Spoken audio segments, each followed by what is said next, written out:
like kind of mesh of organics and metal, and it actually works really well. But it only right now the technology we have can only be done as a small scale thing. Right. So what do you think about like? Go ahead. Sorry, I totally interrupted you. No, I was just gonna say it's just about development. Right. So. I was going to ask you what you thought about the because I know every so often, you know, there will be a big thing that pops up where they're like, hey, this is the solution to climate change. This is the big one, and it's like, you know, whether it's planting 2 trillion trees or like. Well, the trees thing is stupid anyway, because the ocean is actually what gives us more than 50% of our oxygen and takes 80% of our carbon dioxide. So, but it's not. There is no one solution. It's about a multitude of things. It's about changing over. We need to get rid of fossil fuels, change over to alternative technologies. We need to develop more carbon capture technology. That is absolutely necessary. It's about an amalgamation of all different things. There is no one solution that's going to fix it. So, what do you think about the big algae panels? The idea about like putting on individuals' homes like panels of algae, where you can essentially perform gas exchange with these big surface area panels where it's just algae. Yeah. Is that a pipe dream? Yeah, it really is. I mean, it's possible. It needs more work, but the way they have it now, it's not. It is quite a pipe dream. I mean, there's so much that people are trying to do. Everybody has different ideas and stuff, and there are things that work and things that doesn't. That's just one of the things that, you know, it could work if there was more work put into it, but as it is right now, it doesn't really. And I want to say it doesn't help, because it does, but it's not. There's too much involved in it. There are easier, better solutions than that. Yeah. Okay, if you were in charge, like let's say like in some incredible change of heart, the current administration of the United States decides not to be pure evil with regard to climate change, and they were like, we're going to go ahead and make a move here and do our damnedest to fix the problem. If you were put in charge of that council, how would you fix or mitigate? I would suppose is a better word. How would you mitigate the problem? Well, I mean, I would start with a variety of alternative energies, and we need to deal more with nuclear. We have, regardless of what's happened in Russia, I mean, there was a meltdown a little over a year ago, but our technology, what we have, is much better. We know what the fuck we're doing. I mean, there's still the issue with the waste and stuff, but nuclear is a really good option, but people are afraid of it. So we just need to look more into. Have you not heard of Chernobyl? I just said Russia doesn't know what the fuck they're doing. I know, I'm winding you up. Calm I'm just trying to interrupt you just to annoy you. We really need to focus on the oceans, though. We need to do the best we can to clean up the oceans, to deal with the temperature change in the oceans, because that's changing the salinity of the water, which is fucking with the currents, which is screwing with the climate and weather all over the world. We need to do what we can, and I don't know what that solution is, but I would put my focus into doing what we could to fix the oceans. And we also have to deal with the permafrost issue, which is a huge problem, because as the permafrost thaws, something like 25% of all dead organic material in the entire world is stuck under that permafrost. So as it thaws, I don't like that. No, carbon and methane and. Yeah, it's rapidly decaying as it thaws, and it's thawing at alarming rates. Like every time we go back to it, it's thawing like twice as fast as we thought it would. It's fucking ridiculous. But as it thaws and these things decay very quickly, they let off, greenhouse gases and toxins and all sorts of things, and that is a huge issue as well. Yeah. So, see, again, it goes back to what I was saying with Erica. You say all these things and you pull all these stats and you say all these gases and stuff, and people don't give two flying fucks, as evidenced by the world. But if you take a picture of what a glacier, what a glacier looked like in, say, 1960, and then you show a picture of it today, there's maybe 7 mile, 10 mile, 15 mile. You need that shock factor. You need that visual. Bears. everybody gets their heartstrings tugged when they see the polar bear mom and the baby standing on the tiny little, piece of ice floating out in the ocean. And yeah, polar bears are fucked, but they're also really great for getting people to give a shit. Sad to say, but it's true. Yeah, I really feel for the people who study Arctic life right now. Like is just, I can't even imagine. I mean, at least, I say this, but at least with primates, they tend to be, most of the primates that we know of are pretty ecologically flexible. Like, they're pretty good at being like, oh shit, it's too hot here, let's go somewhere else. Like, yeah, I mean, they're pretty good at that. But with Arctic life, where are they going to go, right? Like, where can they go? There's nowhere for them. Well, I mean, it's harder to adapt too when in that kind of climate as to another one, because there's no small step down from there. It's the fucking Arctic, Yep. Well, you see, that's the thing, because man is... Sorry, go on ahead, Brian. I was gonna say, with primates, it's more of an issue that you run into, like with deforestation and stuff, because they temperature may not, but they need some place where they can live. They need their habitat where they're developed to feed, and that's the real threat, especially with orangutans. I said orangutans. Mm-hmm. Well, yeah, the orangs are, I mean, we're looking at great apes, right? They're probably at the greatest. They're facing the greatest threat just because they're arboreal. They're the largest arboreal primates that we know of. I mean, with chimpanzees and bonobos, they're in an area where, and it's a horrible thing to say, but because of the nature of the countries that they live in, it's probably not going to be anytime soon that they're going to be faced with the same level of habitat loss as more organized countries are. Industrialized, yeah. Industrial speaking. You also have the issue too that they're not going to be taken care of as well as they would in industrialized countries, because these third world countries just cannot afford to do anything about it. Oh yeah. One of the biggest issues with climate change is we need to get the entire planet on board and together with this shit. We should be helping these other countries that cannot help themselves. In terms of like the Paris Climate Agreement, in fact, there are stipulations for third world countries that they don't actually have to catch up for a certain amount of years. They don't have to worry about their CO2 levels for a certain amount of time. And that's part of the reason that Trump complained about it, because China was one of those countries. But it still makes sense because we're making up. It's about a trade in what we're producing. So. Right. Well, yeah. Yeah. Ethnoprimatology is an entire field that's essentially like, we need to work with the people who live in these areas and show them why they should give a shit. And this is a proven method that works. I mean, the golden lion tamarin used to be so fucking rare in Brazil, and now it's on the currency. It's on their currency because they care. They're like, hey, this monkey is only found here. It's only here. You should be proud of it and you should protect it. And Brazilians were like, that's awesome. You're right. We should do that. And that's the same concept that needs to be applied and is thankfully currently, gaining ground in areas like the Rwanda and Uganda, where there's the only areas that you can see gorillas. And while there is a lot wrong, I would say personally, with the idea of going and seeing gorillas, there's a lot of danger involved for the gorillas in that, just because they can catch a lot of our diseases, and exposing them to humans makes them not necessarily poachers, and there's a whole deal with that. But I think currently that's our best bet, is you can see these animals, give the country an incentive and see them for yourself.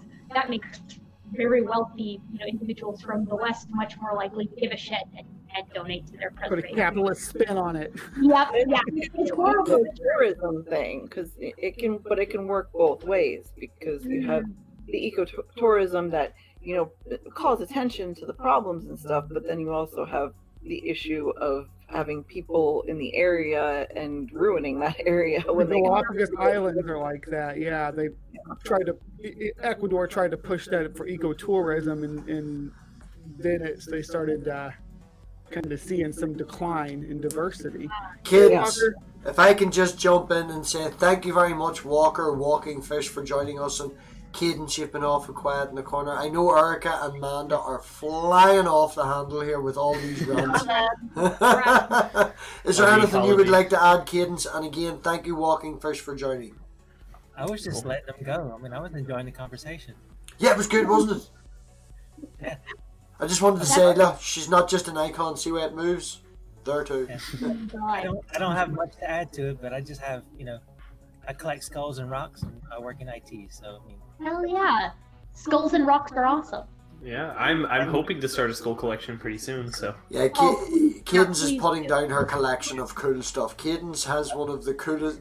If I could have a collection of stuff, I want Cadence's. Cadence's, yeah. Cadence has an amazing collection. All the coolest sci-fi stuff, all the coolest rocks. Like I think you said in the chat earlier, the oldest thing you own is only 4.5 billion years old. I've got two meteorite fragments from the Tempo de Cielo meteor fall.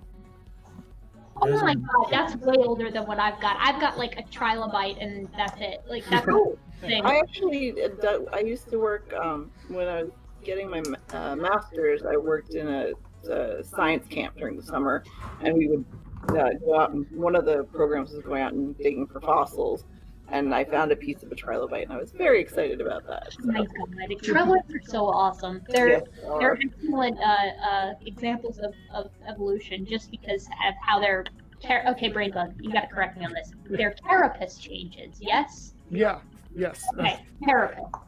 And yeah, the morphology are good. Make good index fossils for trilobites. Index fossils. So you measure the fossils off the rocks and the rocks off the fossils. Are you sure that your timing and your actual dates are correct, Brian? Circular reasoning, circular evolutionist reasoning. They're still trilobites. They're still trilobites. I know. Yeah. Yeah. You're never gonna see a trilobite produce a non-trilobite. What is your favorite fossil that you have, Cadence? My favorite fossil. You know you have a favorite one. Yes, it's one of the two T-Rex fossil bones I have. Oh my god, that is so sick. Wait, what part of a T-Rex is it? I'm not sure. It's the part where she can go fuck herself because we all want it. They were part of a surface find from the Hell Creek Formation. Oh, they're unidentified. The Armitages can. They are. Oh, but they are yeah. confirmed. I'm coming for Armitage when I get the opportunity. If I could see that guy face to face, I would have. That guy, it's him and it's Jensen. Those are and Tompkins. Those are my three boys that I'd love to sit down in a room and just absolutely fill with questions. You and Dan both, especially for the last two. Oh my god. Well, listen, Dan has more right to be mad about at Jensen than I do. Jensen has actively run from Dan on Facebook. Yeah, and he's ghosted him whenever Dan's tried to reach out, right? Oh yeah, Jensen is back. But he makes predictions, so it's okay. Yeah, the Khoisan people. Where's the paper, Nathan? So Jensen, actually, I was watching a thing. Vice Rhino was talking about him. Had some video clip on. They actually had him on camera talking about evolution. He's like, "Well, but that's just a theory." A PhD said that's just a theory. No, he didn't say it. He let the other guy say it, and he flat out blanked it. He then 2 minutes later, now down to the editing and stuff. I know Vice Rhino always mentions when he edits, but 2 minutes later in the video, the guy said, "It's crazy. It's like evolutionists, just ignore genetics altogether." And it's like, what? Jensen is fully aware. I was thinking of reaching out to him and trying to get an interview. Oh, yeah. Well, good luck getting in contact with Jensen. Yeah. They won't let him talk to anybody, will they? No, he's in the ivory tower of AIG.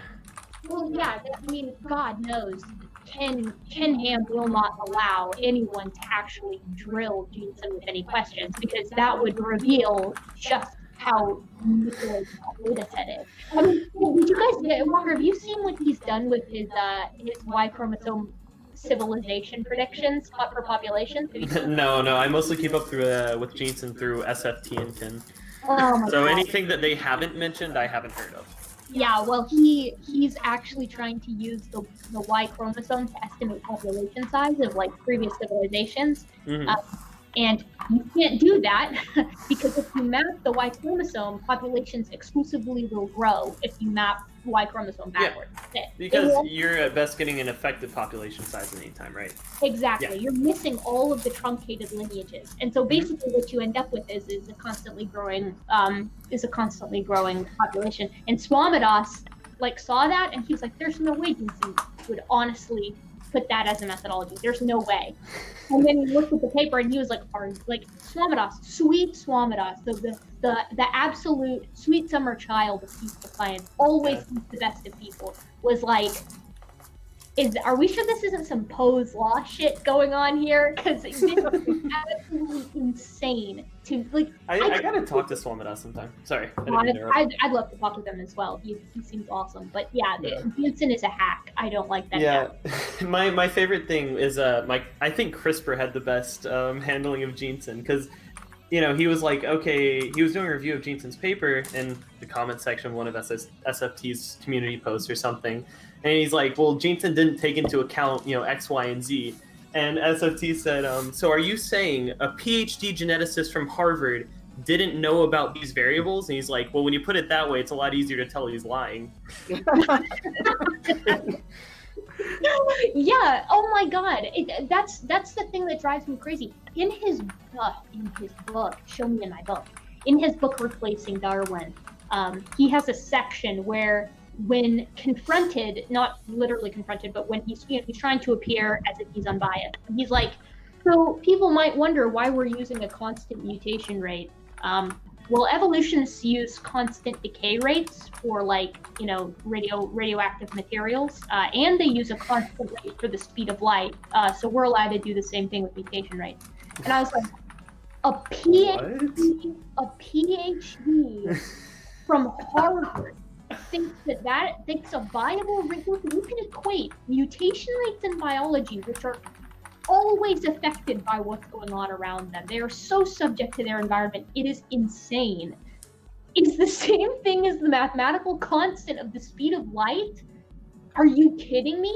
This guy's got, and that's the moment when I was like, I think this guy's being dishonest. And you know me, I'm a gigantic pushover when it comes to giving people the benefit of the doubt too. You really seem like a pushover, Erica. You really do. Everything I've got from you tonight seems like total doormat. Walk over the top. Walk all over me. That is how I am. I am more than happy to give you the benefit of the doubt. Please prove to me that you are being honest. But I saw that with Jensen, and I was like, this guy's a fucking liar. Like, I saw that and I was like, there's no way that he could be misconstruing this. He's got a PhD from Harvard. Are you kidding me? Oh, I don't like that guy. I don't like him at all. Oh, okay. Well, that's why we should put you and him in a room, and what we'll do is we'll actually give you 2 hominid bones, and you can beat yourselves each other with them and figure out which one is which. It's like 2001 Space Odyssey. The monkeys in the room. Let me read this comment real quick. The worst is that people still think evolution explains biodiversity. Antangelo, evolution explains biodiversity. Yeah. Yeah. I know, yeah. Antangelo, I've seen Antangelo talk before. If Antangelo comes in here, I anticipate we'll get a spiel on the 17 systems or whatever that he likes to say are impossible to have arisen via abiogenesis. But to my knowledge, Antangelo is a origin robust guy. Like he refuses to have a conversation about anything besides abiogenesis. And if you say to Antangelo, if memory serves, if you're like, yeah, okay, let's assume that we've got some kind of intelligent designer fine-tuning the conditions for life in the beginning, they take that as a cessation of a point. Like that, it's like, oh yes, that's been how it happened. It's like, no, let's assume that abio is taken care of. Yes, there is no empirical reason to suggest that we cannot get to the current biodiversity of life through evolutionary processes at that point. Abio is interesting. I don't know nearly enough about it to have like a debate on it really, but I from what I've seen on the literature, we're learning more and more about it every day, and The day we make life in a lab is the day that the goalposts move to fine-tuning the conditions for life. Like it's just going to move again. So. Yeah, I mean, you can allow the premise to say, okay, a god, zapped and made the first living cell. Okay, we'll concede that point now. Beyond that, we see evolution. We see it through the fossil record. We see it genetically. It's established. So, do you have any, or do they have any? Does Ontangelo have any arguments beyond that? Is what I want to know. Once we okay, let's allow for abiogenesis. What's his refutations for diversification beyond that point? Yeah, that's interesting. I've heard him say before that he doesn't like discussing evolution. Like, he understands that they're separate topics, but he doesn't like discussing evolution because I think he thinks that there's a little bit more gray area there as to like what specifically happened. So that it's a lot harder to argue from his position. I think it's a lot harder to argue because it's more well supported as well. But I don't know if he would say that same point. No, I think that my current position on the gang involved at the Brain Trust is that I think there are some good folks over there, but that they absolutely divorce that kind of good faith style of conversation from the rest of their interactions. The second it starts being about origins and evolution. Otangelo seems like a legitimately nice guy. Like, sure. I will credit him for that. Yeah. Yeah, I've never seen him rude or anything like that on any of the LPP streams. So promotes his fucking channel far too much. That's one thing about Ontangelo. Hello, Ontangelo. You're welcome to join the stream. Hi, how are you? Well, has anyone checked out my channel? Have you seen this show? None of that. We don't mind a bit of self-promotion, but if all you're going to do is overtalk everybody... Subscribe to BrainBug. Pardon? What? Don't sub. No, shut up! You cut me off, garbage. Where's that button? No, hold on. You see, I have this magic button, Eric. Are you watching? Boop! It's a shilling-free party here. I'm only joking, Brian. I'm only joking. I know. Brian is one of my best buddies in the online world. Fuck me. In the online world, Brian is one of my best buds, and he knows that. He also pays me to say that. Yeah. But Brian is one of my best friends in the whole world. Fuck the online world. Fuck you, Robbie. I have one fucking in real life friend, so there's not much to talk about. Like, Mom, Dad, why are you fighting? Oh no, Mommy and Daddy are fighting. Oh no. Right, well, I interrupted and ruined the whole conversation. Walker, it is nice to eventually meet you. Brian has said only wonderful things about you. Oh, thank you so much. Yeah, I had a really good chat with BrainBug the other day, so that was a lot of fun. Yes, we looked at some creationist memes from this Kent Hovind Facebook group. Yeah, I flipped you him on. and Paul brought me in as the Zoomer meme expert. I flipped you on for all of about 2 minutes, and then my wee girl climbed over the top of my shoulder and took my phone away from me. This is my channel. Don't you make your hands at me. My channel. I was telling the story. Alright? Just because you flashed boobs at me doesn't give you all the power, just 90% of it. Just most of it, yeah. Yeah, just about 90% of it, yeah. And now I've lost my train. Yes, trying to watch Brian, wasn't able to, toddler climbing over me. You happy now, man? Go on ahead. I was just going to say, so I'm sitting at home, and MathPig sends me this link one night, and it's this fucking channel where they're going through atheist memes. They're, creationists or something, and just... It was praise I am that I am. Oh, it was so bad, and I got so fucking angry. And do you know what she got the angriest about, right? Just if I can interrupt because you're making it funny. Do you know what she got really angry about? The fact that I'm such a nice guy. I've now lost it. I have lost it. I've checked. But I was modded on Praise's channel, and she was like, how the fuck are you fucking modded, fuck you, yeah. Oh my god. Dude, I can't even imagine. Literally the worst thing about being a creationist would be that you can't even enjoy the return to monkey memes. That's you can't enjoy them if you're creationist because you actually take offense to that. You're like, wait. I love that. So basically, on monkey memes as well, but you can't have those either. Yeah. Or the one Good where monkey memes. it's like a bunch of like hands flipping off Tiktaalik for coming out of the water. all of those are illegal in the creationist meme circles. So yeah, I can't even imagine the hellscape that would be not enjoying those memes. Imagine having limits on the memes you can enjoy. Ugh, horrible. Horrible. Also, not being able to believe in science at all. That's I don't know if you have seen it, Erica. You should look back on my channel in Afterparties, and I can't remember it was the Mark Sargent. Do you know of Mark Sargent? I don't believe so. He is the most prominent flat earther. He's Behind the Curve was about him in Netflix. Yeah, that's where I know the name. Okay. Really? Okay. Yes, well, we were very lucky to have him on the channel. And I was quite cordial to him during the interview, trying to be my nice, lovely self. And we got him to admit that not only is it a flat earth, it's a simulation of a flat earth, about a conspiracy about a round earth. And Manda's texting me going, I'm fucking exploding. So we did this like we do with most of my guests, and we let Manda in. And I think at the 6-minute and 20-second marker, he said something about this, whatever, and Manda was like, look, what you need to do is if you want to talk about these topics, you need to go to university, and you go to college, you want to educate yourself, you want to learn about these things, and then we will take you serious when you make the comment. And he said, well, that just makes me that just makes me indoctrinated. And Manda turned around and goes, right, you know what? I know the science and I know the math. You can fucking suck my dick. I am dumb. Now it's on a t-shirt. Yes, we made a t-shirt out of it. MathPig merch. Yeah, check it out. Listen, Drop that link, Dave.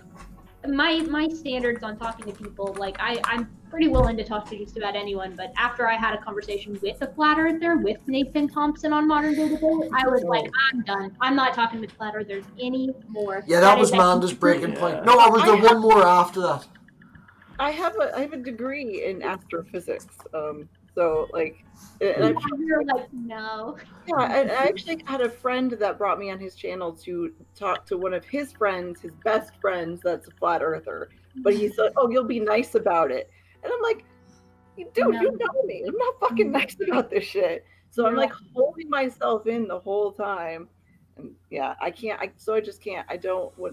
On my channel, I can't talk to anti-science people. I bring people on from the community and talk to them about stuff. I just can't deal with it. So Yeah. All this engineers stop doing flat Earth. yeah, it's so bad. I can't. I will say, I think the two Nathans in the flat Earth community are the two most toxic out of all of them. Like Nathan Oakley and Nathan Thompson are like the worst experiences you can have with the flat Earthers. Nathan Thompson, in my discussion with him, unironically pulled out a globe with glasses hot glued to it and put it on his head and started like doing dance moves. I specifically went out of my way to get my wee girl a 6-inch globe, a little foam ball to put in her fucking pram right beside it, so she was indoctrinated from fucking 6 months that the world was fucking round. I honestly, like, you don't know what hell is like until you see Nathan Thompson wearing a globe head and like flossing on camera. Well, what about Raw Matt with the Pharaoh? No, the worst I thought I seen was Ranty Flat Earth in a garage with a bucket of water and a fucking ball. Yeah, that's true. Yeah, that whole deal with Raw Matt was weird. The thing is, at least with Nathan Thompson, there was rhyme and reason to it. Like, he was mocking globe heads. That was the globe-headed space monkeys. That was his whole. His whole to me. Who was your partner in that debate, Erica? I can't remember. Me and Mark Drisdale. Yeah. Oh my God. When he's like, "You stupid millennials and your stupid fucking hats." Yeah, Mark Drisdale, like, and I couldn't blame him because I think, if memory serves, I think he like worked on parts for the space shuttle or something. So he was like really fucking irritated at the idea that someone would think space is like fake, and he lost his mind, and it was within no right of mine to stop him. I couldn't imagine being like in his position on that one. He was so angry. He was so mad. Oh God. That's one of Manda's Pet hates. I don't know if anyone else was looking at her face because I could see it coming when you talked about space and that. And I looked over at Amanda and I was like, if anyone mentions the fucking fake moon landing, she's gonna climb through the screen like the Ring and fucking strangle people and destroy. Yeah, I wouldn't blame you. Astrophysics and dealing with someone who thinks like the moon landing in space is like a hologram or whatever. No, can't even imagine. So Yeah, the moon landing's not going to be a topic for open mic night anytime soon. Is that what I'm getting? No, I won't come. I refuse. Oh look, Brian lost his link. Brian lost his link. Oh, it's not terrible. No, I work for NASA's Challenger Education Program. So it wasn't the shuttle program, but I did work with NASA, and I've met people that have been to the ISS. I've been, to Kennedy, and I've seen some of the Apollo Saturn V's, and it really bugs me when people pull that moon landing bullshit. Because look, the thing is, it was a space race. Okay, if it was fake, Russia would have figured it out and said something. So. My whole thing is that. Oh, that's good, man. I was hovering over the remove button. I was going to give you 3 minutes, and then it was. No, just saying. Welcome. I feel like certain conspiracies, like Flat Earth and fake moon landing, all that, they're just such pointless conspiracies. Like, at least with creation, you get the motivation behind it. There's like a theological motivation. Did you just fucking justify creation? I don't know. I know. Oh, he lost his connection. No, but I'm just saying, like, you understand their mentality, though. Like, you get why they're trying to justify it, like what their motivation is behind it. But like, what's the point to pretend that the moon landing was faked? What benefit do you get from that? I think so. Am I allowed to talk on my own channel, Amanda, or will I be quiet? No, go on ahead, Amanda. No, go on ahead. There's a very strange psychology behind believing in conspiracy theories. It has to do with they want to find like something big that's happened. They figure there has to be a big reason behind it. 9/11, it couldn't have just been two planes flying in or whatever. There has to be some kind. It's really strange the way it is, but I've noticed myself in terms of conspiracy theorists, they tend to believe, if they believe in one, they believe in a lot of them. For some reason. And anti-vaxxers are, I think, the worst and most dangerous. I didn't even want to mention them. Yeah. It's so bad. It is so bad, and I cannot take the fact that there are people out there that listen to people like Jenny fucking McCarthy, some third-rate celebrity who, doesn't know dick about science, but they go and buy her book and don't vaccinate their kids. It's fucking bullshit. And the worst, we were talking about earlier, people on YouTube that promote these things. And that's the problem, because like my son is 16 and he will come to me and show me something he's seen on YouTube, and he's like, is this, what's up with this? You have young people that are just learning about things, but they get a lot of their information off of YouTube, so they stumble upon it. Luckily, my kid, grew up surrounded with science, so he knows to ask questions, and he knows he can sniff out the bullshit most of the time.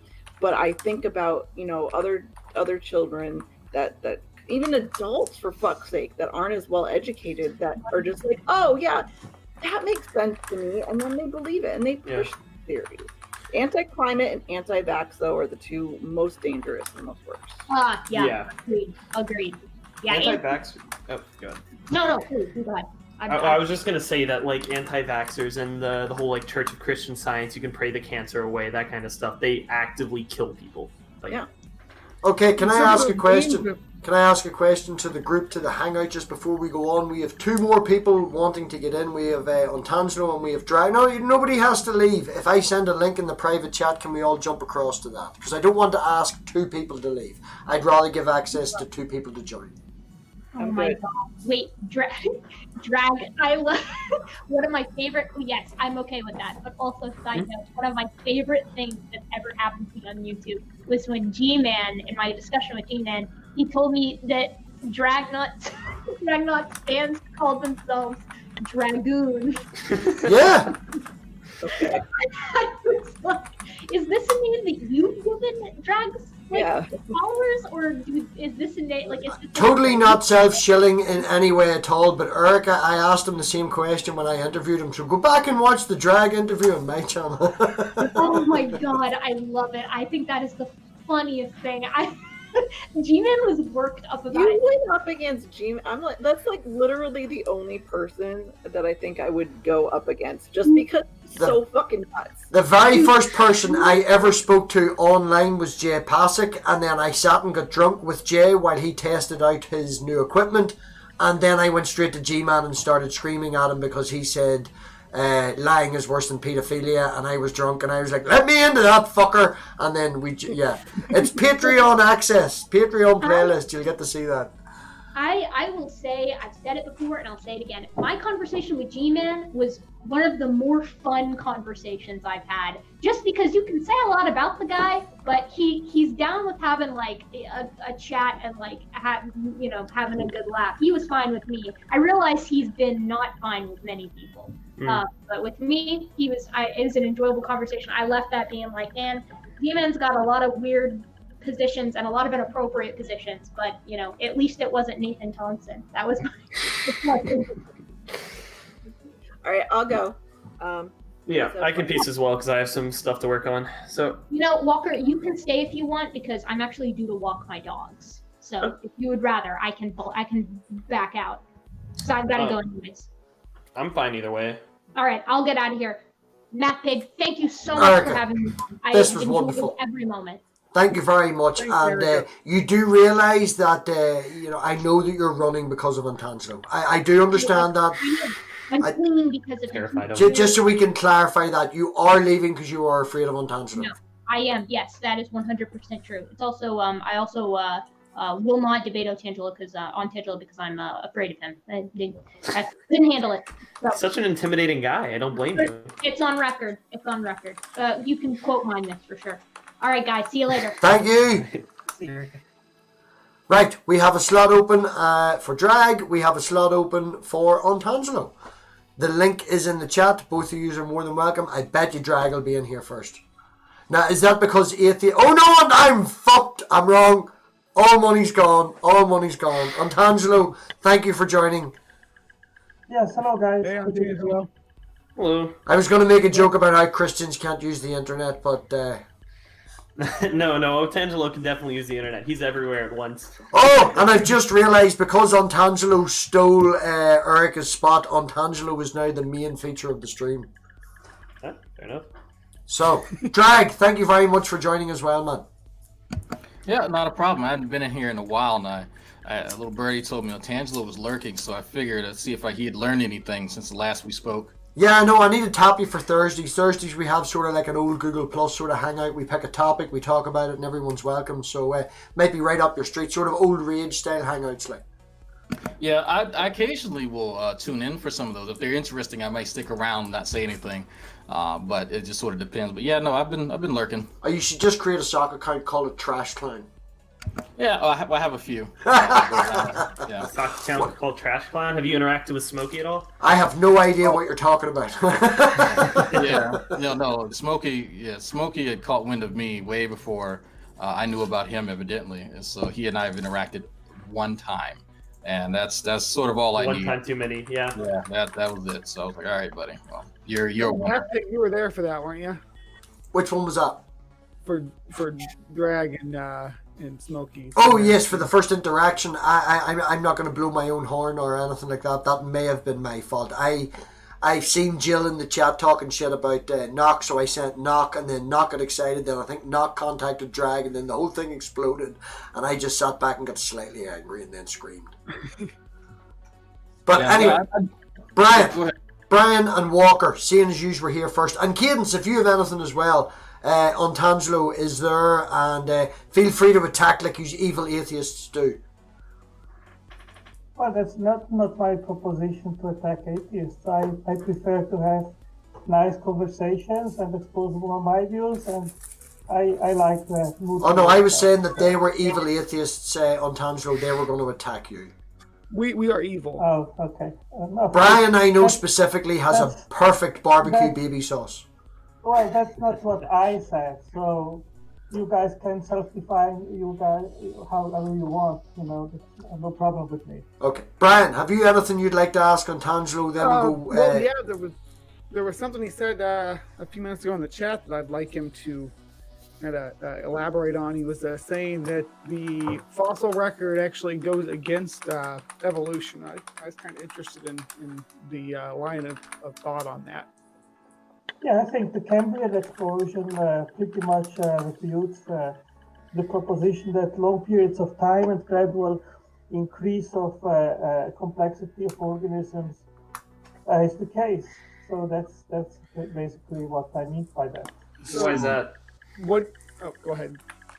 There's so much wrong with that. So I'm not sure what you mean as far as this change in complexity, right? So if you're making a qualitative assessment, right, about organisms and their fitness, how does complexity play a role into that, and how did you measure that? Well, what we see in the Cambrian is that all the major phyla suddenly appear in a very, geologically speaking, very short period of time. So that is Hold up, geologically speaking, in a very short period of time. How long of a period of time was that explosion? I think the proposition is about 50 million years or so, something like that. Is that a short period of time deal? Geologically speaking, yes. Okay. So the whole thing with the Cambrian explosion, I find that hard to agree with.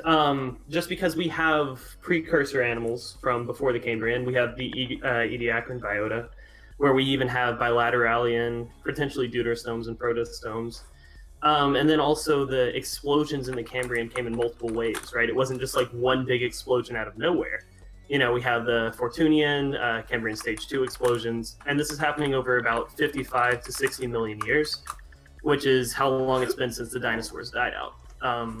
I wouldn't say that's an irreconcilable explosion.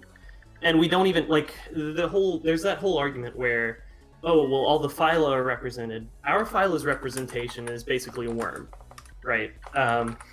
So I do not agree that all this life is coming from nowhere. So you come from a worm, is that correct?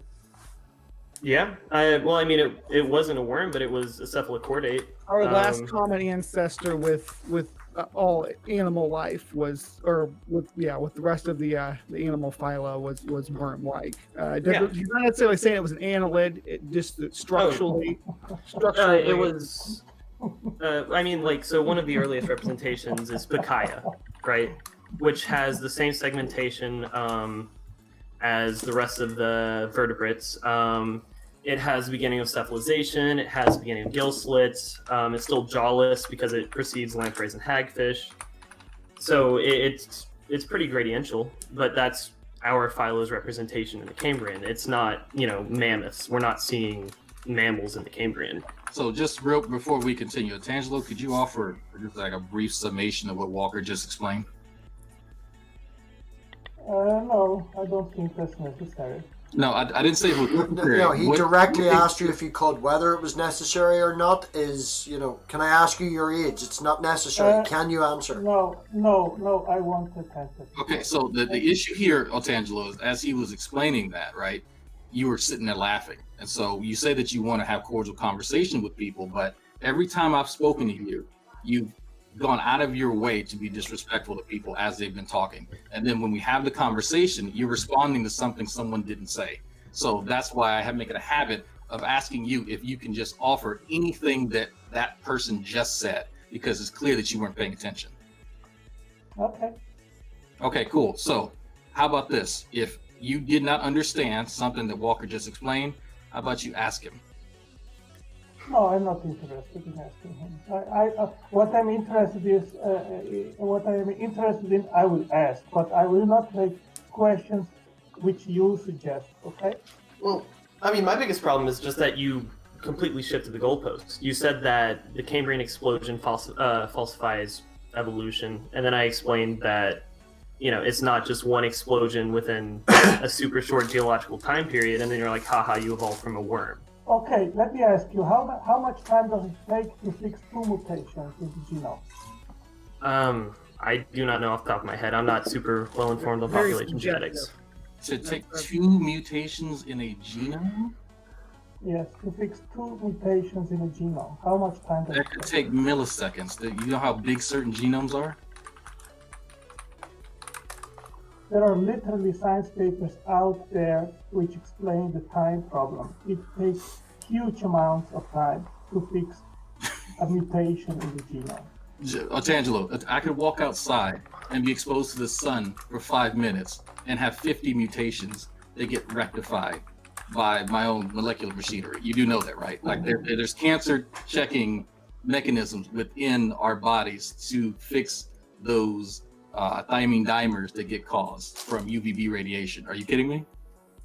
Okay, so that means that you can have in a time period of 50 million years old explosion of about 70 different phyla. Is that correct? You think that is possible?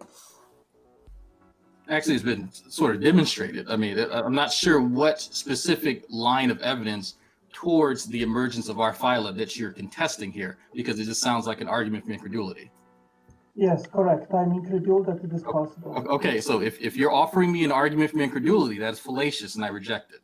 Is that better? Okay. Okay. You are free to reject it. No problem with me. So Tangelo not believing something is not evidence to the contrary. You do know the difference? Well, I don't believe it for good reasons, which I just exposed. The time frame to have that kind of variation through evolutionary mechanisms is far too short. And that is, you can read Darwin's stuff from Stephen Meyer. He exposes it very nicely. Okay. Okay, you say it's far too short. Can we ask why? Why is that time too short? I'm still not. From what you've presented so far, I haven't gathered anything that indicates that time's too short. Can you? Because it takes huge amounts of time to fix asserting mutations in the genome. Asserting that there's not enough time is not an answer to why is there not enough time. You got any? Is there any substance to that? Well, I would have to make the research and then provide it to you. I don't think that is the frame here to do so. That's what I understand, that the time period is too short to have all that variation and these different phyla in that time period of 50 million years. The problem with your mutation rate fixation is that mutation rate fixation isn't constant, right? It relies on the size of the population, the selective pressures acting on the organism, the generation times. We're looking at a lot of variables.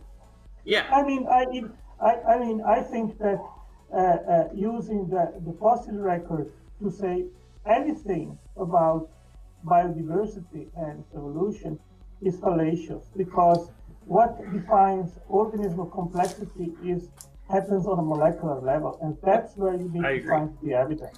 I agree, and I don't think you need the fossil record to prove evolution, but that was what you brought up as evidence against evolution, the Cambrian explosion. I brought it up because someone at the chat mentioned the fossil record. That's why I replied. Okay, yeah, that's fair. I don't think you need the fossil record. I mean, the fossil record helps. It helps prove predictions as well, right? And there's a lot of cool animals in the fossil record, but you don't need fossils to prove evolution. Correct. That's more or less my position. Yes, I agree with that. I think that you need to look into the molecular biochemistry in order to find the mechanisms which define organismal form and architecture. Oh man! Are you familiar with phylogenetics? Oh, sorry, go ahead, Drag. It'd be crazy if there was an entire field dedicated to exploring how organisms develop and the genes needed to do so. It'd be crazy, right? Even at the undergraduate level, being taught exactly how that works. So specifically doing experiments on skates. So how does it work? Phylogenetics? No. What are the mechanisms that define organismal complexity and form? Oh, you could look at Hox genes, for instance. So that's enough? Actually, yeah, they kind of help lay out the body plan. I mean, you asked for one, he gave you one. I mean, do you want? Yeah, I'm asking. I'm asking, is that enough, or are there other mechanisms involved? Of course, there are other mechanisms to help undergird that. What other mechanisms are involved in organismal? In making the form of the organism. Do you want me to sit here and name every single molecular machine that helps our body plan? No, you can. I mean, besides Hox genes, what other mechanisms in a general sense is involved? Ligands help as well. Excuse me? Or some people call them ligands. Ligands, same thing. They're molecular messengers. Okay, what else? Okay, cytoplasm. How does that contribute to inform how to make? It acts as an environment by which these molecular machines can operate. Yes, but how is that a mechanism which promotes organism form? In a sense, what is the difference of the cytoplasm of a prokaryote and in mammals, for example? Probably the absence of a nucleus inside of there in the cells. Yes, but I mean, how does the cytoplasm promote the form and the complexification of an organism? By acting as a medium by which they can travel and do their function. Yes, but that is not the mechanism which actually performs the change in the organism. Okay, so are you looking? I'm not sure what you're asking me for, because I keep giving you something and you ask me for something different. And when I tell you what that different thing does, you ask me for the first thing that you asked me for. So do you want me to tell you what operates upon Hox genes, or do you want me to tell you about the individual parts and pieces that help undergird the entire system of the organism? Okay, there are various genetic codes which are also involved in constructing the form of the organism. Is that correct or false? That's sort of how genes work, yes. No, that has nothing to do with genes. It has to do with epigenetic codes and languages, which are separate to genes. That's so. Okay, Tangela. I honestly don't know what to tell you, man. If you, how about this? So you have no idea. I don't know where to go with that, because I feel like sort of shouting at Drag. I really do feel like sort of shouting at Drag a wee bit and just going, "Now your answer was you laughed at him," but then I realised who he was talking to, so I'm going to be quiet. Yeah, I'm not even sure what he just said. Like, it's nothing to do with genes other than. Okay. What do you think genetic means, Tangelo? Drag, for instance, I will give you a few names and you will tell me which one of those is not involved in organismal build, in building of the form of the organism. I mean, we can play many questions all day, Tangelo. I'd say, I asked you a specific question, and you have not told me practically anything. Well, there is your question is the splicing code, the metabolic code, the signal transduction code. Okay, Tangelo, I'm going to jump in, right? I'm going to jump in, and I'm going to give Drag a chance. And as I said, you ask a question, he laughs at you. It's not an answer. Drag, can you explain why you laughed at his question? Okay, so when you talk about something that's epigenetic, right? You're talking about something that has already been tagged, usually like with a methyl tag or something like that. But that methyl tag is attached to guess what? Genes, right? So when he talks about epigenetics and then say that it has nothing to do with genes, that tells me he doesn't know what he's talking about. And that's why I laughed at him, because it makes absolutely no sense for you to be an advocate of something you barely can comprehend. So how about this, Tangelo? Thank you for your explanation. This topic, right? One at a time. Why Tangelo? Tangelo. Check out Tangelo's channel, God Talk. He's going to slip it in soon. Please let Drag finish what he's saying, and then you can go on ahead. But just go ahead, Tangelo, because you seem to be really interested in ignoring what I'm saying and just saying things. But go ahead. Okay, we know us for a long time, right? And you have the very bad use to attack people personally and their understanding, their knowledge, and so forth. Stop it. If you want to have a polite discussion, a debate, a chat with me, then address the science. Stop addressing me as a person. If you can't do that, then we stop right here. Is that clear? So how about this? So would that include paying attention to what somebody's saying and not laughing as they're saying something? Yes, I am paying. Okay, right. so hold on, I'll tell you, talking over me. Tangelo is very rude. That's very rude. Were you laughing as Walker was talking earlier? We are talking now with you. I am not laughing at anything that you say. I am giving attention, so that's what counts now. Okay, so Tangelo, when you can live by those standards, then you can chastise me. The fact that you don't understand this topic is a statement. No, he let you finish. Please let. Oh, he left. Yeah, see, that's the problem with young Earth creations that don't know anything. You point out how they've been disrespectful. You point out the fact that they don't know anything, and they get upset. Angelo honestly does not understand these topics well enough to debate them. I wasn't actually being mean to him, just stating facts. Well, that's a specific reason why I asked why you laughed at him, because sometimes people will say, oh, well, your answer was a laugh, that's not an answer, and we've called that on people on the other side. But at least you have justification for why. It's like, I'm laughing at it because it made no sense. It didn't. It's like, okay, well, it's like, I'm going to make a cake, but I'm not going to, use the basic components to make a cake. I don't have really get any analogies right now because I'm hungry. But yeah, it's just I love Otangelo. He's always fun.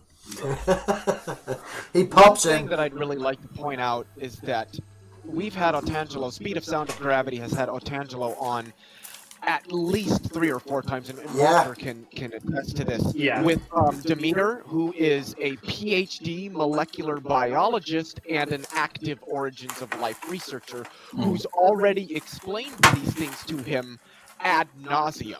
Yeah. So Yeah. this guy either is, and I've got respect for Otangelo because he's not an ass like a lot of other people. He can be, but generally he's not.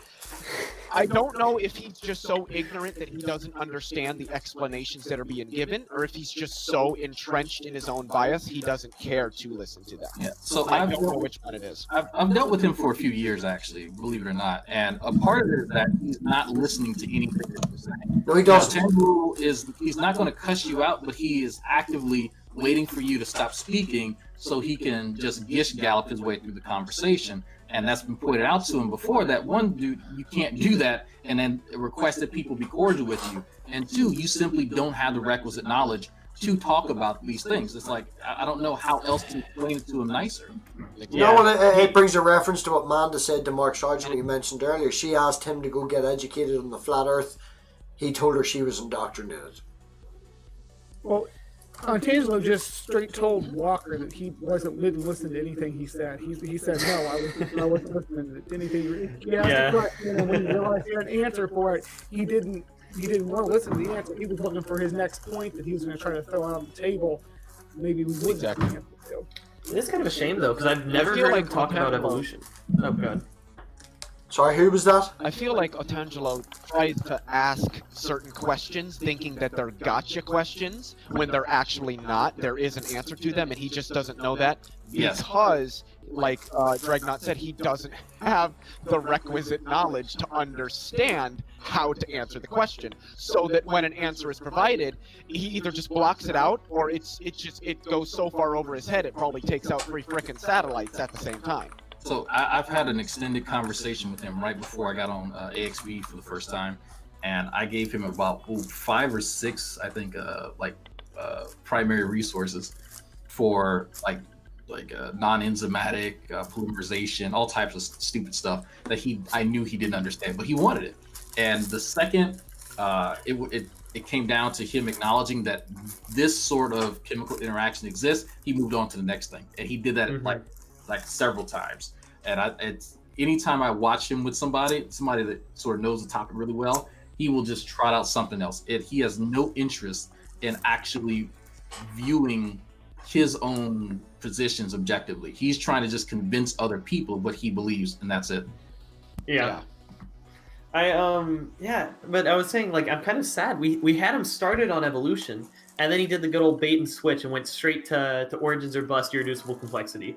And that's what they always God do. damn it. It's like, can we just have a conversation about phylogenomics or something for like 3 seconds? Another thing that I wanted to point out is, and this isn't just with Otangelo, this is with all these creationists and intelligent design proponents. They'll ask you, well, how does this work? How do you explain this naturally? How do you explain that naturally? What's the mechanism? What's the mechanism? What's the mechanism? What's the mechanism?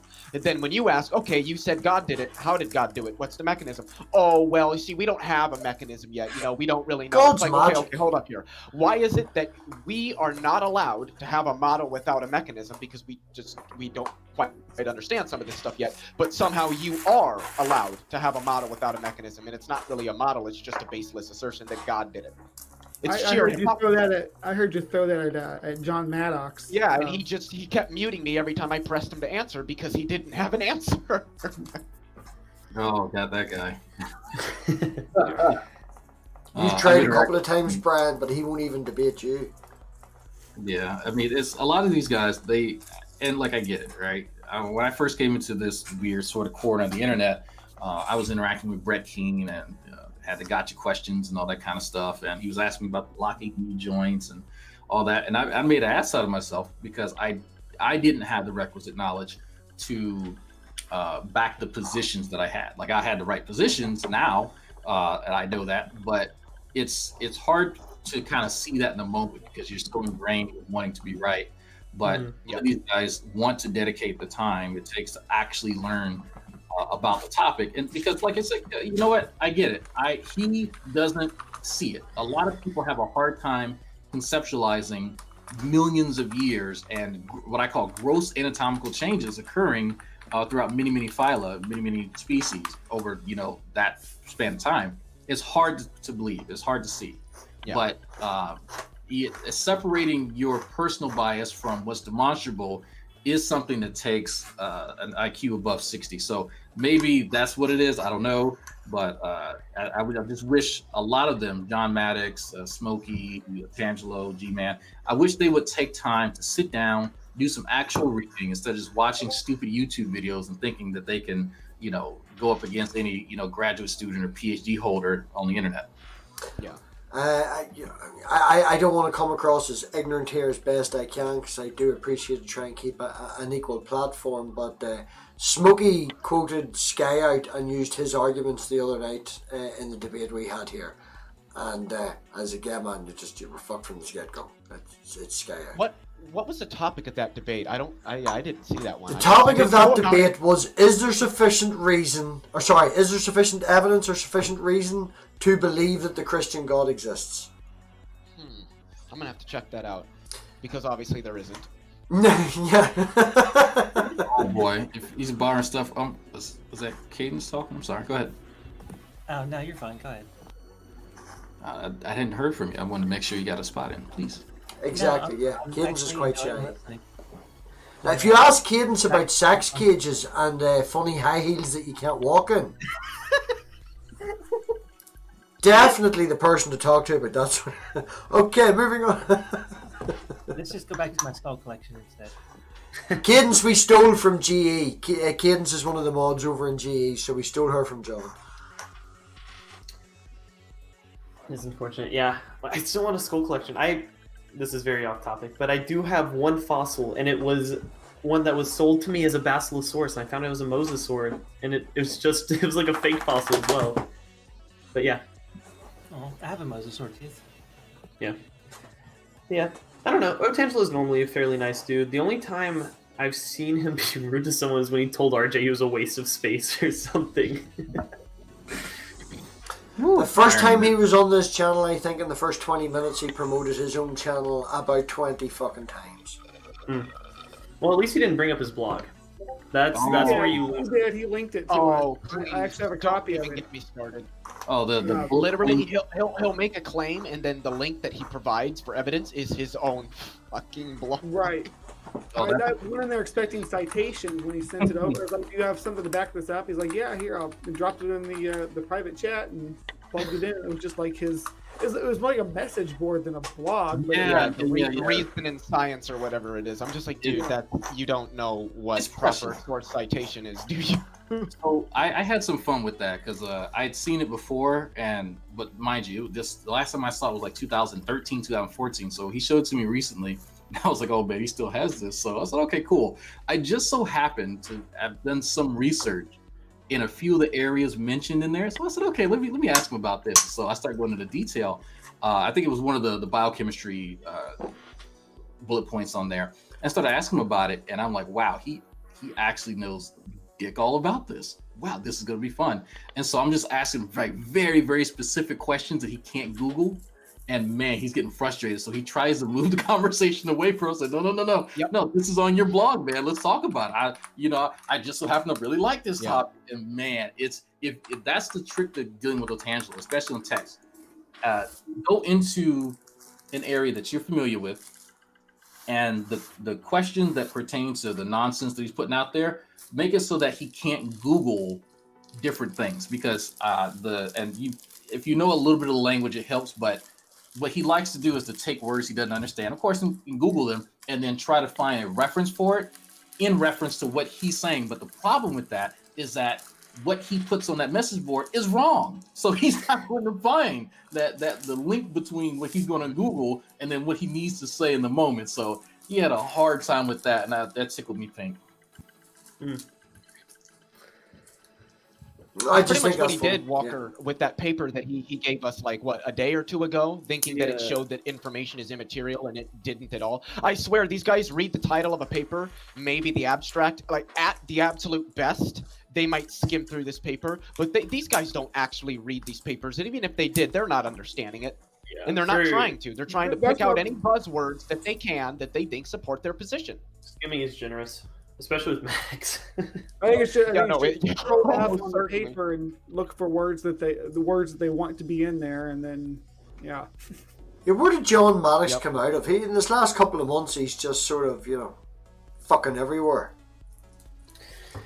Yeah, I don't know. I'm also fairly new, so I had my introduction to like actually talking to people was pretty much my first introduction to Maddox within days.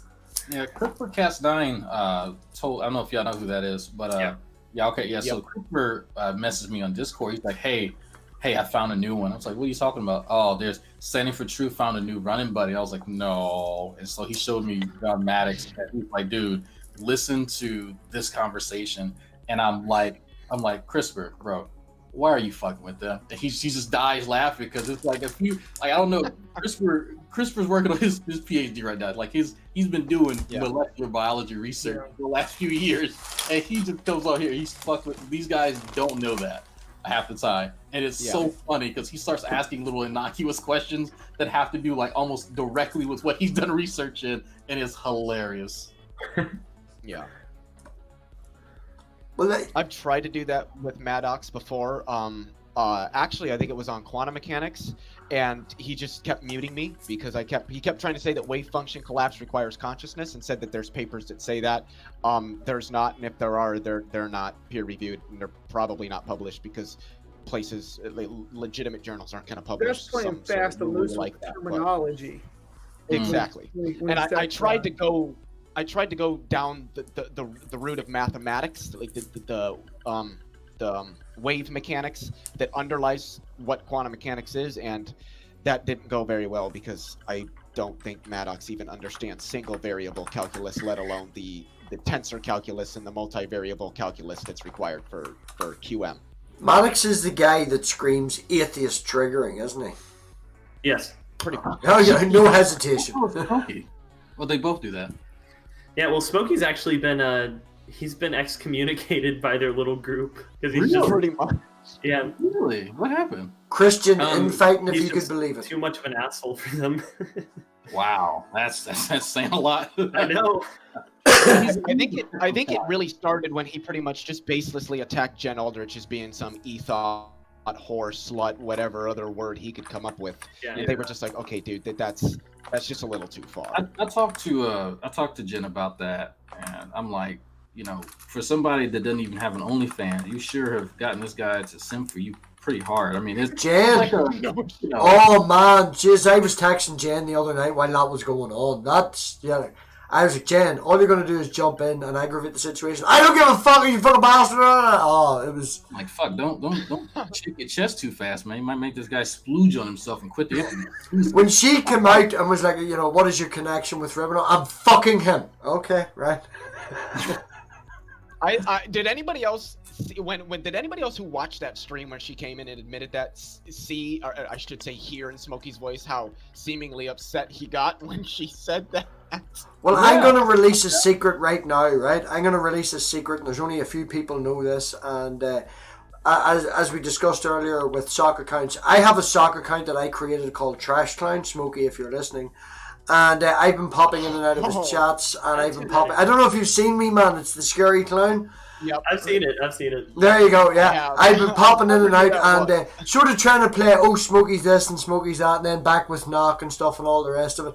And I popped into one of Smokey's chats, and I have a recording of him going, "Is that an account called Trash Clown?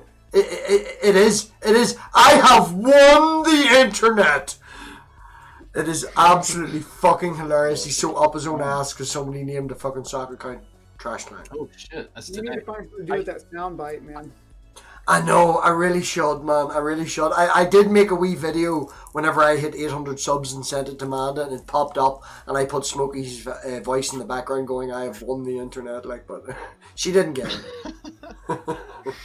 Me and Speed of Sound of Gravity have a. I actually showed it. Speed's actually in the background. Cadence, do you wanna swap, Cadence? Are you okay? Yeah, that's fine. Perfect. Thank you. If you need room, let me know. I just wanted to pop in and hang out for a little bit, but I got Indian food on the way, and Arn Raw's about to go live in a second with a buddy of mine, Chris Rowdy. We will pop in. We're rounding up now anyway. 1 o'clock seems to be a good time. That's 8 minutes away. So if anybody has anything they want to shill or anything that Speed, thank you for joining. If anybody has anything they want to shill or scream about or let everybody know. So Maudy's going to press Arn about his wonderful attempts at philosophy, specifically positivism, and sort of where his wheelhouse is with Arn knows he's not crazy. But his wheelhouse in debunking government creationist, evidentialism arguments, that sort of thing. So it's gonna, I'm gonna. I've got much love for Aaron Brown, but I gotta be honest, his understanding of philosophy could definitely be better. That's what I'll say. Yeah. No, it's good constructive criticism, and trust me, he's aware. He's aware of it. As long as he's aware of it, that's the main thing. Oh, he is. Yeah. Another thing to be aware of is we have Gavin in the chat that's just turned up. Gavin, atheists talking smack about Christians. Imagine that. You are the fucking kettle calling itself black. I have watched you time out within this last week, Randolph Richardson, for just being an atheist in the chat. So, shut the fuck up. Oh, I've heard about this. Are you talking about Gavin Herleman? The red stapler man. So is that the guy who broke up with a chick and then spent $250,000 to convince her to get back with him? No, she divorced him. She divorced him. Okay, we can't talk about this guy. Smokey will ruin our careers. We'll be on the smoke list if you do this. Now, you're all going to ruin this. You're all going to make me seem like I'm trying to be Sweden here, you know? This is literally the only thing that I've heard about this guy. Because occasionally I'll watch, Naka shit, and I watch the other people. I'm like, who the fuck is this guy that he's talking about? And he's over here modding for praise. Praise and pray. He had a falling out with him, and I listened to I think 1 or 2 discussions with him just yelling at folks. I'm like, my man, if you want somebody to yell at, come get it. Be still, woman. Gavin is a very avid misogynist. There was a woman in a chat, and every time she tried to talk, this was Gavin. Silence, woman. Yeah. Shut up, woman. No. Literally every time she tried to talk, even if she wasn't addressing. Oh yeah. We have clips. And I'm like, I can see why your wife divorced you. Y'all are fucking low, man. No, unironically saying that, really? Man, the first time I ever seen him, he was in the library on the internet talking to Skylar, and then tried to leave. He forgot to switch the computer off. Everybody seen him getting shouted at by the cleaners and everything. It's Wow, Gavin, man, if you want somebody to yell at me, I want all that smoke. Come get it, man. There you go. There you go. Brian, have you anything coming up, Brian? What have you got coming up? You something tomorrow? No, nothing tomorrow. I do have Friday. I'm going to be with on Dave Worley's podcast, and then Saturday at 1 o'clock Central Standard Time, we'll be doing part 2 of Monsters in the Bible. So that'll be fun. And then next week, it looks like me and Amanda are getting. We have the science back up and going, so we will have Erica on. That'll be awesome. Erica is just freaking phenomenal. I had such fun fucking time tonight talking to her. And she's so patient, and she does what she does very, very well because of that. Yeah, she's great sense of humor. Oh yeah, definitely. Yeah, great sense of humor. Very laid back and takes it as it is. Understands the situation, understands the context, and as we say in Ireland, doesn't take things thick. Yeah. Right. Well, if Brian's got no show, I thought no shows tomorrow. I've got obviously the open mic on Thursday. Yeah, fucking nearly forgot there. Open mic on Thursday. A few people in the line. We may have Talk Belief and few other Christian apologists coming on, so that should be quite interesting to have a back and forth with them. Yeah, it's the next Tuesday you were thinking about. I'm on the perspective, or doing the call-in show, The Perspective, and on Tangelo, you can call and talk to me again there. We can just That's kind what of it have is. Next Tuesday. if you're still out there listening. Oh, Tangelo's my boy. I was telling him about all the conversations that him and Demeter have had on your channel and how Demeter has corrected him time and again, and he still just doesn't get it. Yeah. Hey, I do a weather report every morning. I kind of go over some shit. Nobody should watch it, but we do a Saturday night at the Atheist, usually on Saturday night, sometimes Sunday, and on Friday, Praise I Am That I Am is debating on his homosexuality video. Homosexuality and God with many Karen. I love the way you put that. Praise is debating on his homosexuality video. Is it on Pornhub or is it on X videos? I guess I screwed that up. But he did a 5-hour video on homosexuality and God, and he spent 20 minutes talking about God's views on buttholes. And yeah, anyway, Minnie Karen is going to discuss that little video with him on Friday at 4 p.m. Central Time. So that's what I'll send you a link to Jill. Jill did an explanation to Skylar Fiction on that same topic. So yeah. Yeah, I couldn't believe it. I mean, I was like, "Are you kidding? You're going to talk about this for 15 minutes?" All right. Well, we are not going to talk about that. No, we're not going to talk about it. But you'll have, yeah. If you need a good laugh, watch the end of his video where he does address this subject. And I couldn't believe how much there was to say about it. But anyway, have you got a spanner, man? Did I give you a spanner in the chat? You can post the link. Yeah, I can. Yep, post the link in the chat. So, other than that, everybody, thank you very much for coming. Thank you very much for watching. Shout out to Erica. I know she had to go and walk the dog and run away from Montangelo because she is afraid of him. So, other than that, come back on Thursday. Tomorrow night on Dave's channel, he'll fucking whinge at me if I don't. We have the quiz, everything from ants up your nose and meatball force fields. No, that's back to front. Yeah, that's back to front. Meatballs out your nose, ants force fields, and all the rest of it from Dave. So check that out tomorrow at 9:30 UK, 4:30 Eastern PM, if I'm right on that. Everybody, thank you very much for coming, and on that, we will oink, we will out. And as always, stand and really